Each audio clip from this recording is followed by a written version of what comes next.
오늘 본문은 여인이 아이를 낳았을 때 어떤 정결의 과정을 거쳐야 되는지를 말씀하는데요. 여러분, 아이를 낳은 일이 기쁜 일입니까? 슬픈 일입니까? 어떤 일입니까? 너무 기쁜 일이잖아요. 엄청 축하할 일입니다. 그런데 성경에서 지금 아이를 낳으면 부정하기 때문에 정결례를 해라, 이렇게 지금 말씀하고 있습니다. 그 정결례하는 방법을 오늘 레위기 12장에서 쭉 말씀하는 거예요. 왜 아기를 낳으면 부정해져서 정결례를 해야 되는 것일까요? 하나님은 아기를 낳는 것을 부정하게 보시는 것일까요? 창세기 1장 28절 봅시다. 시작. 하나님이 그들에게 복을 주시며 하나님이 그들에게 이르시되 생육하고 번성하여 땅에 충만하라. 땅을 정복하라. 바다의 물고기와 하늘의 새와 움직이는 모든 생물을 다스리라 하시니라. 하나님께서 사람을 지으시고 사람들에게 생육하고 번성해라, 땅에 충만하라 하면서 축복하여 주셨습니다.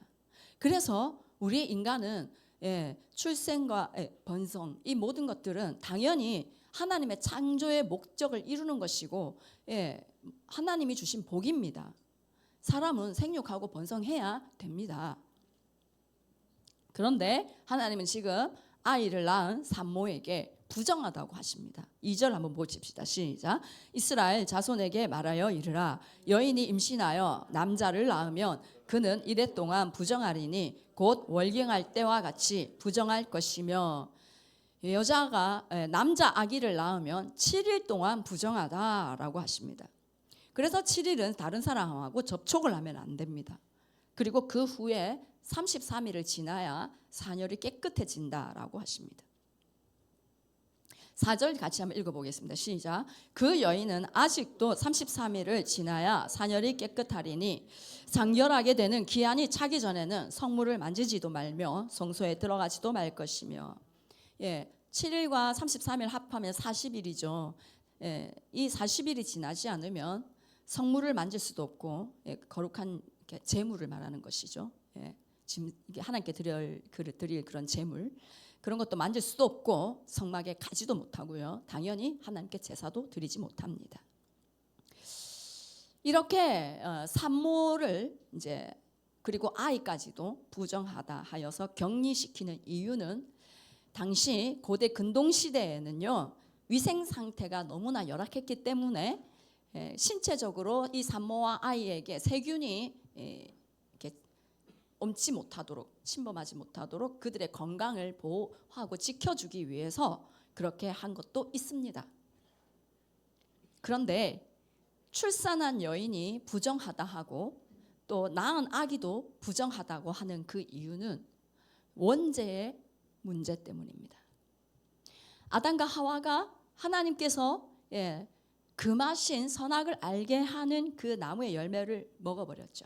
그래서 하나님께서 하와에게 어떤 벌을 주셨습니까? 창세기 3장 같이 한번 봅시다. 16절 시작. 내가 내게 임신하는 고통을 크게 더하리니 내가 수고하고 자식을 낳을 것이며. 출산 자체는 하나님이 주신 복이지만 고생스럽게 아기를 출산하는 그것은 죄로 인해서 깨어진 하나님과의 관계, 그것을 나타내는 것입니다. 그래서 아기를 고통 중에 출산하는 이 여인은 죄인이라는 것입니다. 그리고 아기가 태어난 그것은 기쁜 일이지만 동시에 그 아기도 죄성을 가진 인간으로 태어났다. 그 아기도 원죄를 가지고 있는 죄 가운데 태어난 인간이다라는 것입니다. 그래서 시편 51편에 다윗은 이런 말을 했습니다. 내가 죄악 중에서 출생하였으며 라고 말을 했어요. 그래서 레위기 12장에서 이 출산 자체를 죄악시하는 건 아닙니다.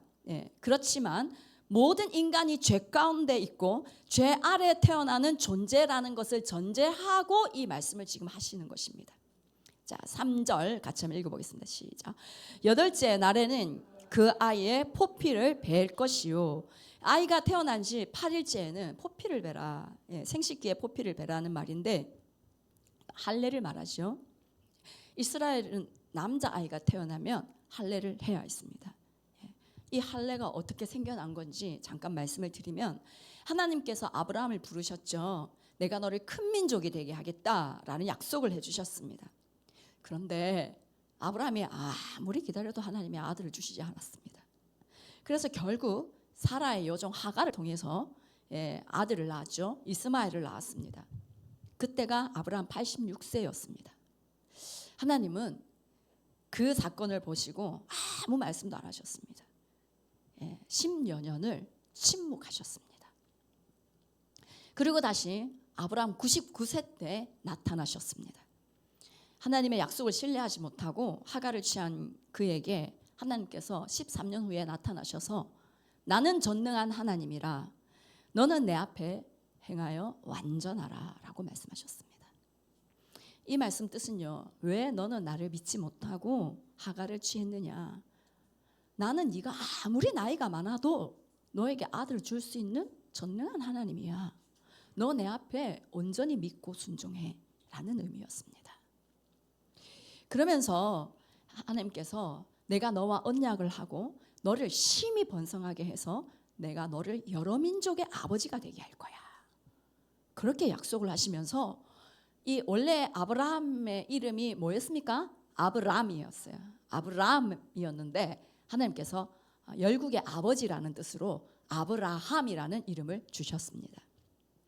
그러면서 그런 약속의 표징으로, 하나님과 아브라함과의 그 약속의 표징으로 이 남자들은 다 할례를 받아라 라고 하신 것입니다. 그래서 난지 8일 만에 다 할례를 받게 하셨는데, 이것은 할례를 받은 것은 하나님의 언약 백성이라는 그 표징이었습니다. 창세기 17장 13절 14절 읽어보겠습니다. 시작. 너희 집에서 난 자든지 너희 돈으로 산 자든지 할례를 받아야 하리니 이는 내 언약이 너희 살아있어 영원한 언약이 되려니와 할례를 받지 않은 남자 곧 그 포피를 베지 아니한 자는 백성 중에서 끊어지리니 그가 내 언약을 배반하였음이니라. 네. 할례를 받은 것을 보고 너는 내 백성이구나 하고 하나님이 인정하신다는 거예요. 하나님께서 아브라함과 맺은 그 언약은 세 가지였습니다. 첫 번째는 내가 너를 큰 민족을 이루게 하겠다. 그리고 두 번째는 너와 네 후손에게 내가 가나안 땅을 기업으로 주겠다. 그리고 세 번째는 그리고 너의 후손을 통해서 예수 그리스도가 오게 하겠다. 그 예수 그리스도를 통해 열국이 모든 민족이 구원을 얻게 하겠다라는 그 약속을 주신 것입니다.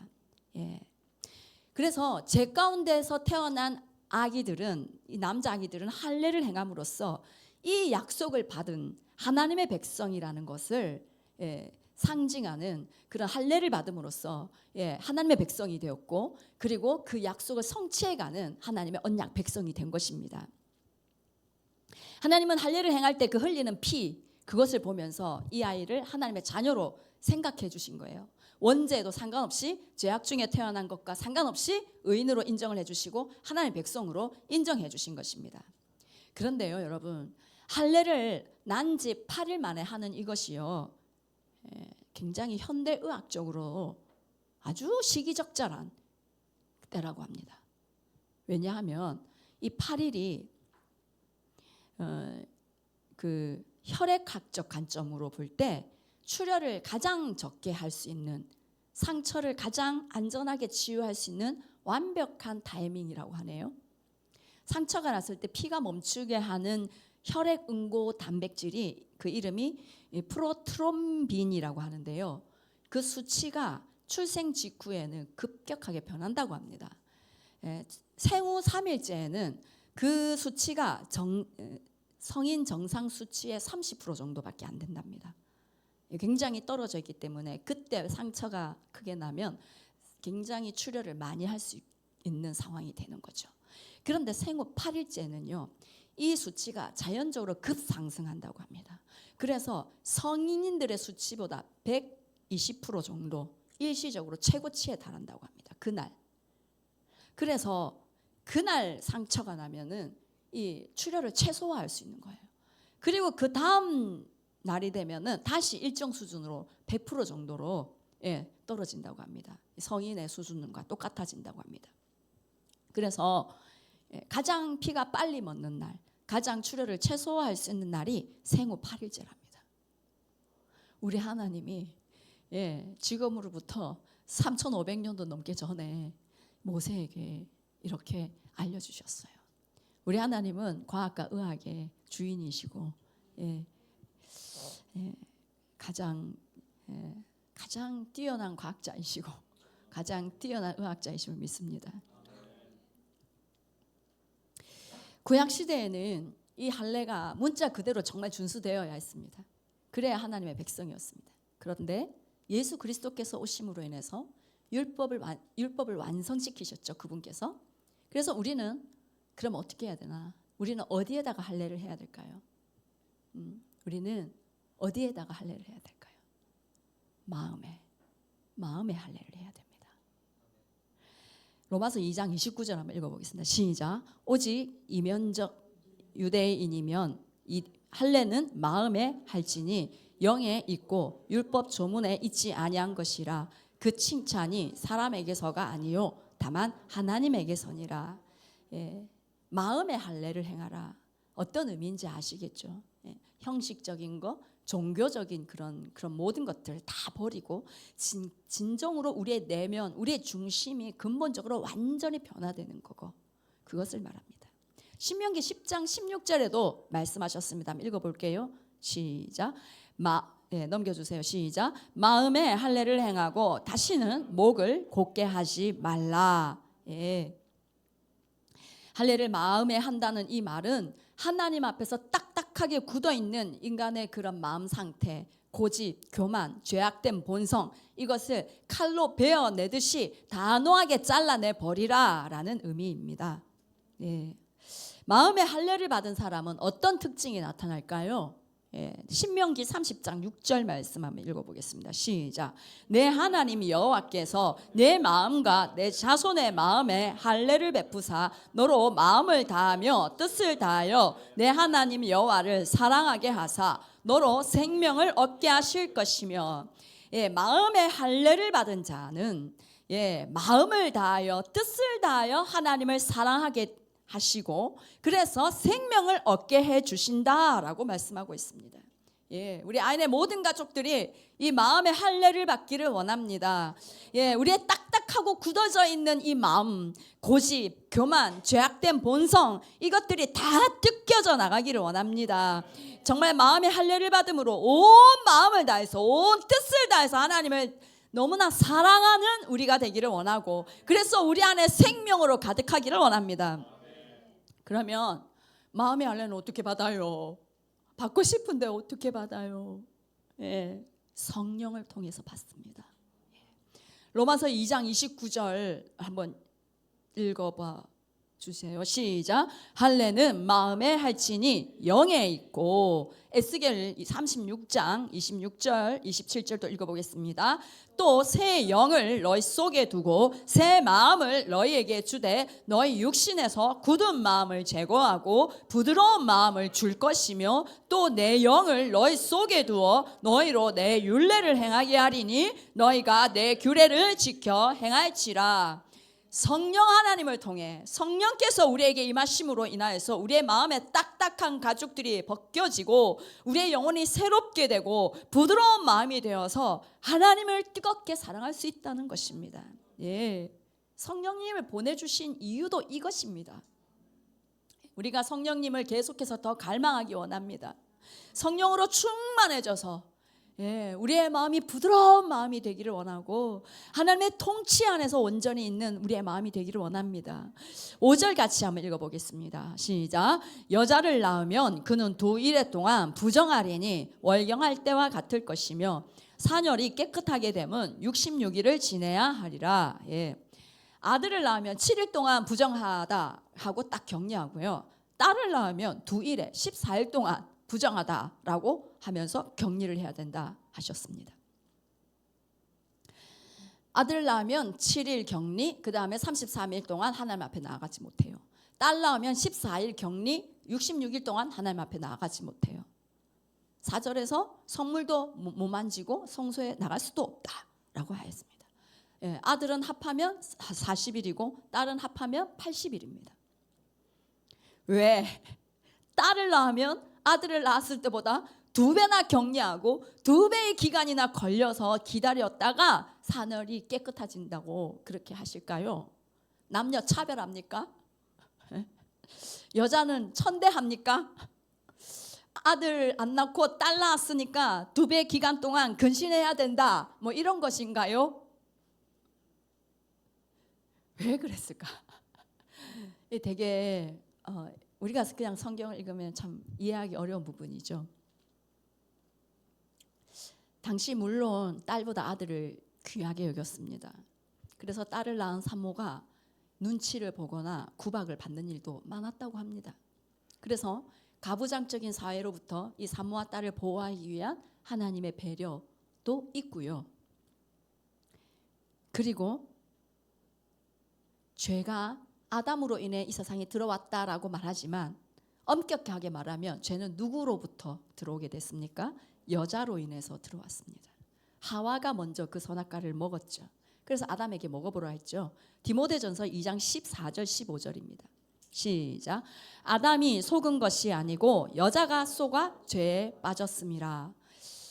하와가 뱀의 유혹에 넘어가서 이제 죄를 짓고 그 결과로 임신하는 고통이 더해졌기 때문에 여성인 딸을 출산할 때 인간의 죄악된 본성과 그에 따른 영적 책임을 상징적으로 더 길게 함으로 기억하게 한 것입니다. 남아 40일, 여아 80일 이 차이는 여성에 대한 차별 그런 것이 아니라 창조와 타락의 역사를 몸으로 기억하게 하기 위해서. 그래서 이 산모는 아들을 낳았을 때는 40일 동안, 딸을 낳았을 때는 80일 동안 하나님께 나아갈 수가 없었습니다. 시편 51편 5절 우리 한번 읽어봅시다. 내가 죄악 중에서 출생하였으며 어머니가 죄 중에서 나를 잉태하였나이다. 아무리 천사같이 예쁜 아기라 할지라도요, 아담의 후손인 인간은 원죄를 가지고 있는 채 태어납니다. 그래서 출산 때 흐르는 그 피는요, 생명의 신비이기도 하지만 동시에 타락 이후에 죄로 인해서 인간이 짊어지게 된 고통과 죽음을 상징하는 것이기도 했습니다. 그래서 40일 혹은 이 80일의 정결례 기간은요, 물론 산모와 아기를 보호하기 위한 그런 것도 있지만 그것만이 아니라 이 정결례 기간은 왜 있는 거냐? 나는 죄인이구나. 내 스스로는 하나님의 은혜가 아니고서는 나는 하나님께로 나아갈 수 없는 존재이구나 하는 그 원죄의 깊이를 직시하는 기간이었습니다. 여러분, 저는요, 제가 하나님께 나아가지 못하고 살 수가 있을까 하는 생각을 해요. 저는요, 하루라도 기도를 하지 않으면 제가 정말 제대로 살 수 있을까 하는 생각을 해요. 제가 불면증에 시달리다가 저녁마다 교회 가서 기도함으로 그것이 완전히 없어지고 하나님을 만났거든요. 그런데 이 기도를 제가 하루에 좀 합니다. 그런데 만약에 하루를 기도하지 않는다 그러면요, 제 안에 일단 안정감이 사라집니다. 불안해집니다. 그리고 인간적인 마음이 막 들고 그런 생각들이 찾아오고 이제 육신에 사로잡히는 거예요. 표정과 말투도 달라집니다, 여러분. 저만 그런 게 아니라 우리 성도님들도 다들 그런 것 같아요. 기도로 말씀으로 나아가고 있는 시즌에 보면은요, 얼굴이 다르고요, 안정감이 있고 평안이 있습니다. 얼굴이 밝습니다. 한 청년이 알바도 하고 공부도 하고 이 2가지를 병행하다 보니 항상 지쳐 있더라고요. 항상. 근데 요즘은 어떻게든 좀 기도를 해보려고 애를 쓰더라고요. 막 낮에도 와서 시간 있으면 와서 기도하고 가고 막 그렇게 하더라고요. 얼굴이 밝아졌어요. 그래가지고 정 집사님이 너 예뻐졌다 하면서 막 이렇게 칭찬을 했거든요. 제가 봐도 좀 그런 것 같아요. 얼굴에 뭐 했냐? 아니면 머리카락 색깔 바꿨어? 그렇게 했는데 아니라는 거, 아무것도 안 했대. 하나님과 가까워지니까 그 하나님의 은혜로 기쁨이 있고 밝아지고 평안이 있고 몸은 힘들어도 하나님과 함께하는 그 기쁨 때문에 얼굴도 이뻐지는 줄 믿습니다. 이것이 성도에게 주시는 하나님의 은혜입니다. 하나님께 나아감으로 인해서 모든 짐을 다 그분께 내려놓고 하나님이 주시는 그 은혜로 그분의 사랑을 내 안에 채움으로 내 안에 하나님의 나라가 임하는 그것이 성도에게 주시는 우리 하나님의 은혜입니다. 그런데 아기를 낳은 산모가 하나님께로 나아가서 제사를 드리고 하나님께서 주시는 그 은혜를 받고는 싶지만 하나님께로 나아가지를 못하고 있으면 얼마나 답답하겠습니까? 40일, 80일 동안. 시편 68편 19절 보십시오. 날마다 우리 짐을 지시는 주 곧 우리의 구원이신 하나님을 찬송할지로다. 우리가 하나님께로 나아갈 때 우리의 그 무거운 모든 짐을 주님께서 대신 져주십니다. 그래서 우리는 할렐루야 하고 찬양하며 기뻐할 수 있습니다. 그런데 우리의 이 죄의 문제를 하나님께 내려놓지 못하고 하나님께서 해결해 주지 않으면 그 죄의 무거운 짐이 우리에게 그대로 있으면서 우리를 누르는 것이고 우리를 고통스럽게 하는 것입니다.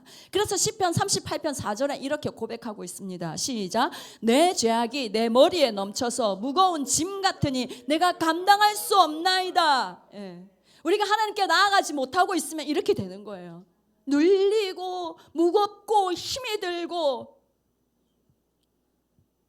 그런데 일주일도 아니고 40일, 80일 이렇게 하나님께 나아가지 못하고 있으니 얼마나 답답하겠습니까? 너무너무 예배가 사모되어지고 그러면서 내가 하나님께 원래는 나아갈 수 없는 정말 나는 죄인이구나 하는 걸 깨달으면서 그리고 이 죄의 짐이 왜 이렇게 나를 무겁게 누르나, 나는 하나님의 은혜가 아니고서는 살 수가 없는 존재이구나 하는 마음이 간절해지는 것입니다. 그 기간 동안 성전을 향한 갈망, 하나님을 향한 그 갈망이 계속해서 부어지는 것입니다.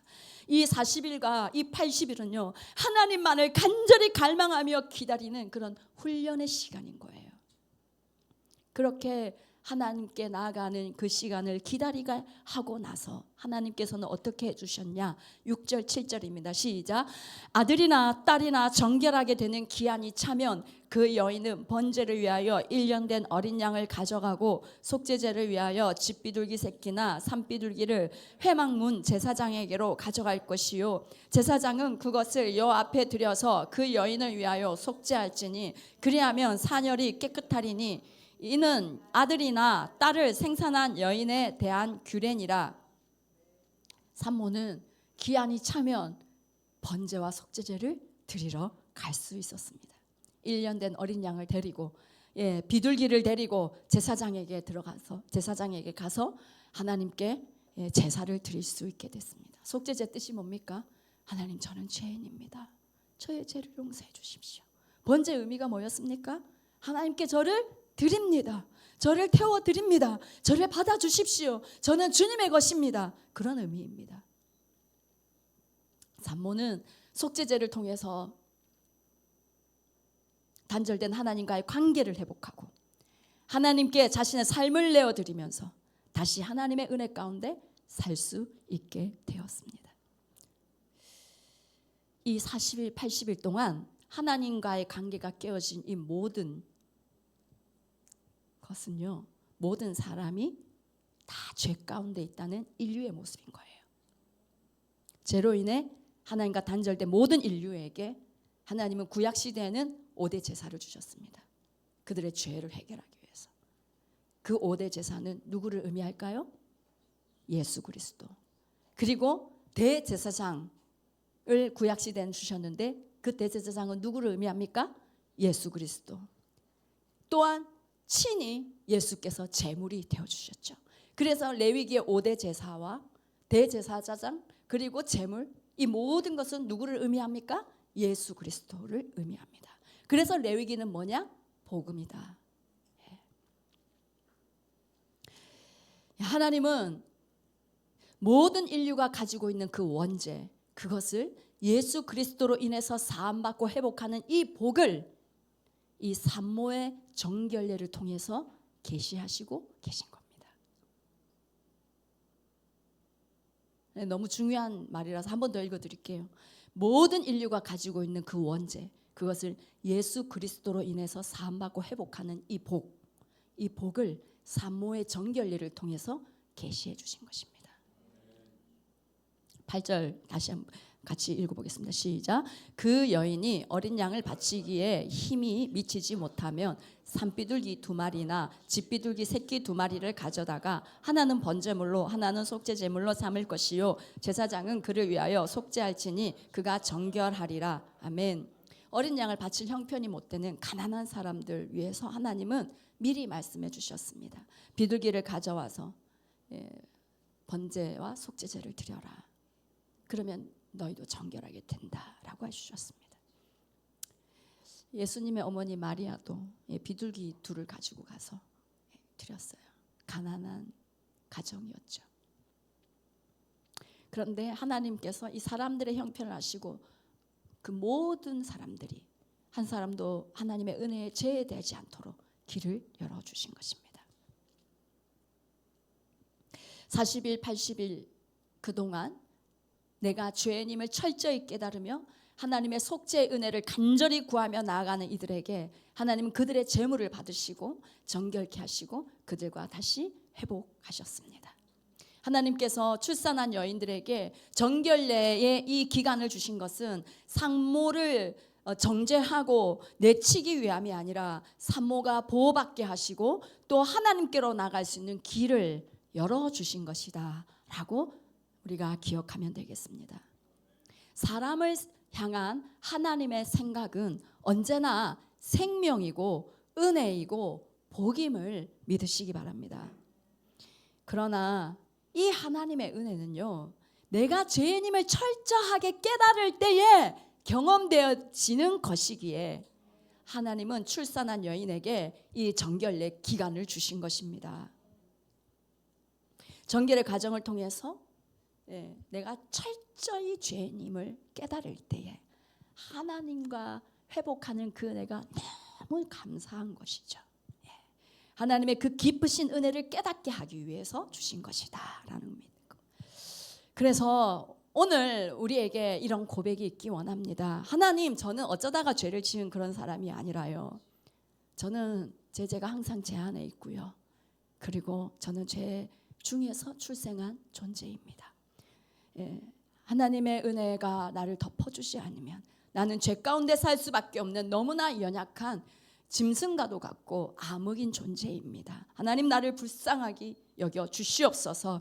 십자가의 보혈이 진정으로 내 안에 믿어지게 하시고 부어져서 하나님의 언약 백성으로 오늘 회복되는 은혜가 있게 하여 주십시오. 예수 그리스도의 피를 보시고 그 언약을 보시고 나를 자녀로 회복시켜 주시고 나를 모든 죄에서 구원하여 주셔서 하나님의 은혜로 다시금 주님과 깊은 교제 가운데로 들어갈 수 있게 해주십시오 하는 이 고백이 우리에게 오늘 고백되어지기를 원합니다. 우리 같이 찬양하며 기도하겠습니다.